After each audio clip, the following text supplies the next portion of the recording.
Hello, good evening. Sorry, we've been having some technical difficulties and I didn't realize that I actually was here.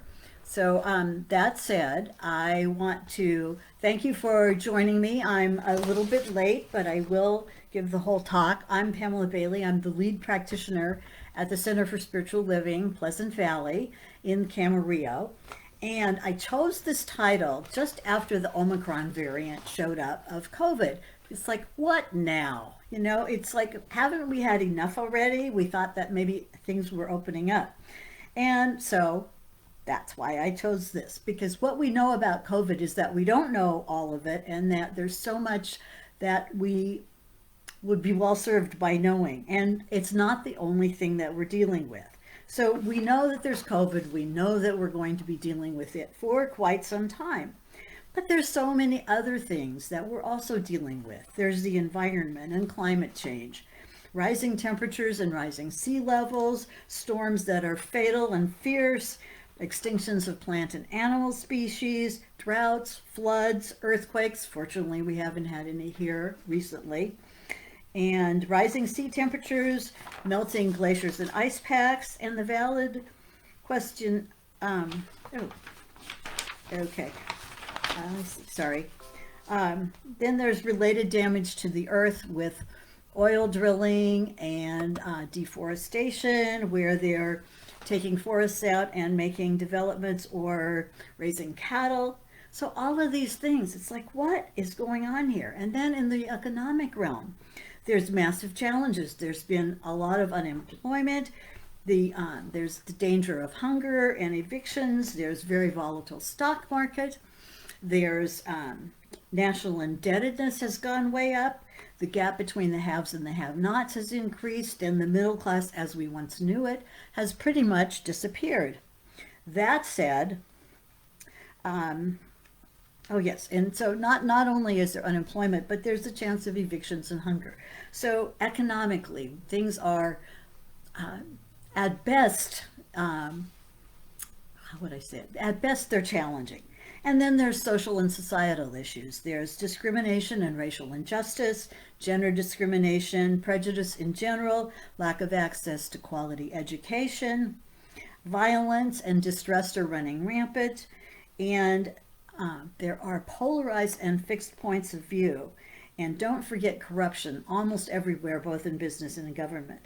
And then don't forget the stockpile of Amazon cartons that you have in your garage, plus the however many pounds you piled on during the time we've been locked down. But the valid question right now is, even if I can, is it a good idea to go to venues, to go to restaurants, to go out and be with other people inside? Our center has chosen to once again be virtual because we want to protect our members and friends. So I've painted a pretty bleak picture of how things are right now, and I don't want to stay there. A few years ago, I took a course on, and we were looking at the accelerating change in almost everything. That was a few years ago, and guess what? It has continued. It left me truly shaken up. It was like, oh my gosh, I don't know if I can deal with all that uncertainty and all that unknown. And what choice do I have? I can choose to embrace it, or I can choose to be afraid of it and try to run away. So our human selves are generally resistant to change. Mine is. And we prefer the comfort of how things have been. We don't want to rush in and embrace the unknown. But can we? Can we create a better way and up-level ourselves to deal with all of it? I say the answer is a resounding yes. The question remains, will we? It's not for the faint of heart. As in every area of life, resistance causes persistence. Think of resistance when you're lifting weights to build stronger muscles. This is one area where resistance has a positive effect. The question is, how can we prepare ourselves and screw up our courage to face these massive changes in life? Well, we can start by remembering who we are. Who we are, the truth of our being, is that we are made in the image and likeness of God, as it says in the Bible. We know that there is a divine spark within each and every one of us, and that there's a power for good in the universe that we can use. In this teaching, we use affirmative prayer to align with that power and to know with certainty that Source, God, or whatever it is you call it, is always present everywhere and accessible when you call on it. And if we are wise, as we release the prayer to its fulfillment, we add, and this or something better. Dr. Sue Rubin is a wonderful example of this. Whenever she's presented with a challenge of any sort, her first action is to pray. That is definitely one of the things we can do and a great habit to create. We can take a tip from Mother Teresa and always be for something. She was famous for having declined an invitation to participate in an anti-war rally. She said to the organizer, she said, if this were a pro-peace rally, I would be there. If you see something, say something. That's something that was a watch line from John Lewis, a true American patriot and civil rights champion. Sometimes calling out that which is just not right is what's needed. There's an organization called the Southern Poverty Law Center, and they stand for racial and economic justice for all. They sued the Ku Klux Klan out of existence. And if you ask me, that's a very good thing to have done. However, I take exception to the name of their publication that they send to educators. It is called Teaching Tolerance. I would prefer teaching acceptance, because tolerance implies that the thing tolerated is less than. The point here is, do not knowingly allow injustice of any sort to persist unaddressed.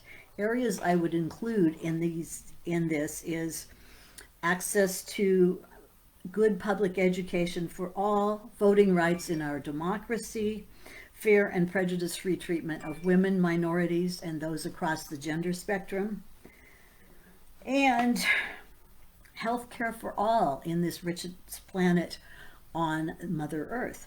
This isn't meant to be a political statement, but rather a statement about how to have human beings have the best possible lives.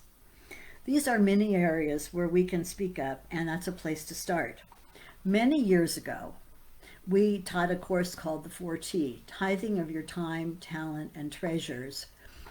And that tithing of your time, talent, and treasures is something we can do. If there's some area that calls to us, we can step up, not just say something, but we can take action, we can make contributions, we can be part of something that is creating good on the planet. And that would include all sorts of things, like organizations mentoring young people, food pantries, mental health support, veterans organizations, local missions, training people for professions to make a decent living, speaking up for the environment, making laws to prevent corruption, etc.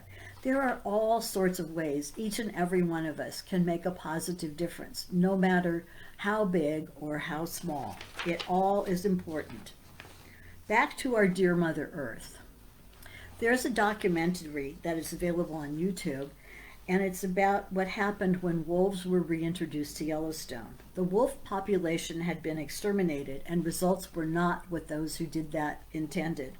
Waterways were drying up and changing course. The landscape was drying up. All of the vegetation was being ruined, and the prey animals, think deer, elk, and moose, had a massive population increase. In other words, it was a disaster. It was a total disaster. Wolves were reintroduced through the work of some environmental organizations, and in quite a short time, maybe 2 years, the land reverted to lush greenery, water flowing freely, and a supportable population of ruminants. We can make a difference. Oops, hold on. Sorry, my screen moved. We can make a difference.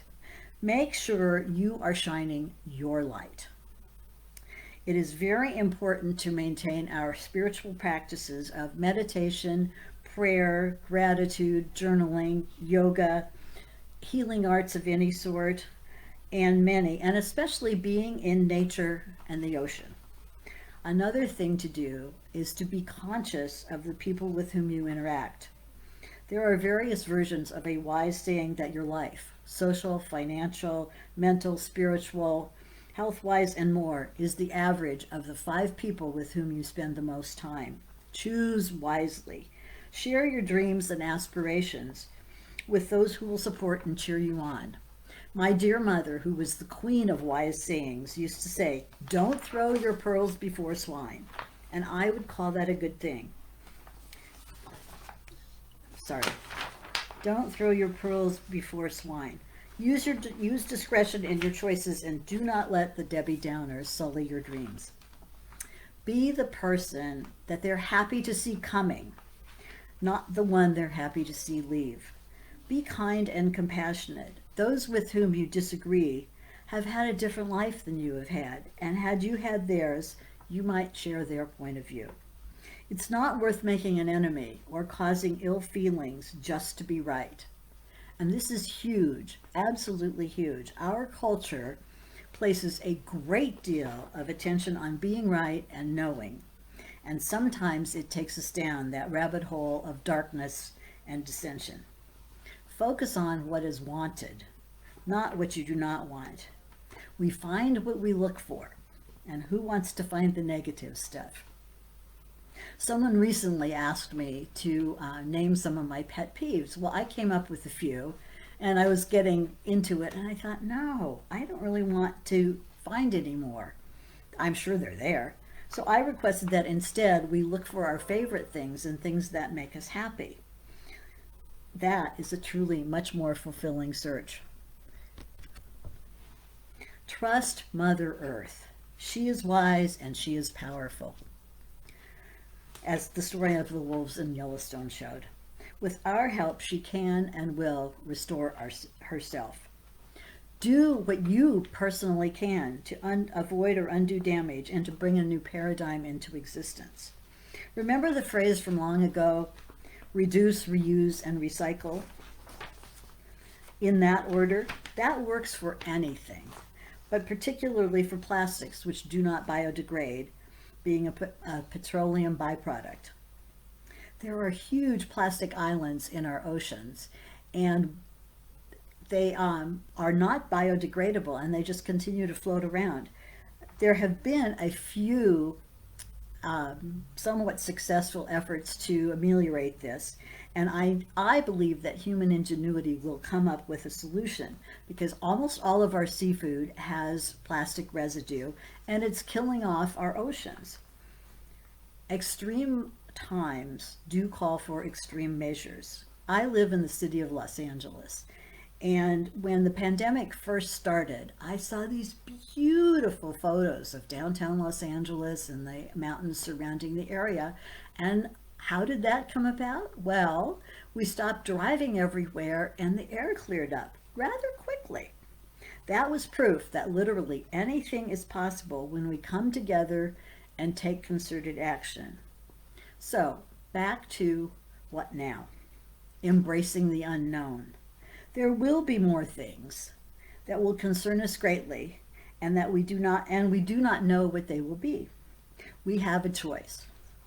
We can live in fear and resistance, or we can remember who we truly are, and that we have the power and ability to affect how life goes. You know, as human beings, we will have more uncertainty. As life on this planet goes on, we will have things happen that we don't like or that we don't understand. However, we can know one thing for certain. We cannot go back to the comfortable way that things were. And first of all, we may not have an accurate memory. And second of all, we have changed since that time. So in this area of life, of what now, and embracing that uncertainty, that unknown, my closing encouragement is borrowed from Alcoholics Anonymous. Lord, give me the courage to change the things I can and accept the things I cannot, and the wisdom to know the difference. With that thought, live your best humanity, go out and embrace that uncertainty and make something wonderful of it. Thank you very much and happy 2022.